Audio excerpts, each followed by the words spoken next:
এইয়া আমি আলু তুলি পাইছোঁ। কি চাপৰি এইটো দাদা? মেধি চাপৰিত।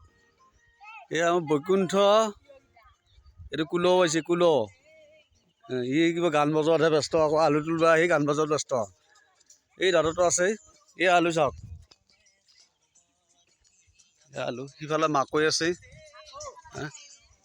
এই আলু তুলি আছে। এই আলু খেতি ধুনীয়া হৈছে, আলু ডাঙৰ ডাঙৰ হৈছে দাদা।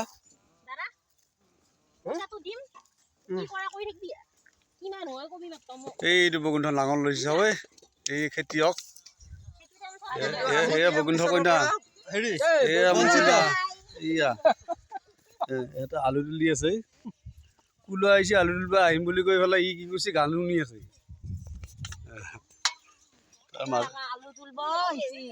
মাজে মাজে এয়া ফটুৱা শাক ধুনীয়া দেই, পৰিৱেশ ধুনীয়া। ষ্টেটাছ লগাই নাথাকে গোলা, এটা ফটো মাৰি নাথাকে ইয়াক। ফটো মানে এইটো ডুপ্লিকেট নহয়, দেচোন টান এইখিনি। এনে ডুপ্লিকেট নহয় বাৰু, অৰিজিনেল খেতি কৰিছে।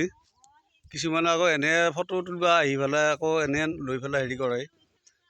কিন্তু ভাল লাগিল দেই, ই কৈ থাকে আগতে খেতি কৰিছোঁ বুলি, কিন্তু এইবাৰ ধুনীয়া খেতি কৰিলা দেখোন। এই দে টানেই, এইটো উঠাই ল'বি নেকি? দে পিছত দে। এই সেইগিলা নেমু তহঁতৰ নেকি? হা মাকৈ কিমান খেতি কৰিছ? 4.5 বিঘা। ভাল খেতি কৰিছ দেখোন, ভাল খেতিয়ক তলে না ক'বাই নোৱাৰোঁ। আজি আহিহে মই গম পালোঁ, এইটো ভালে কৰিছ দেই। দে বাৰু দে।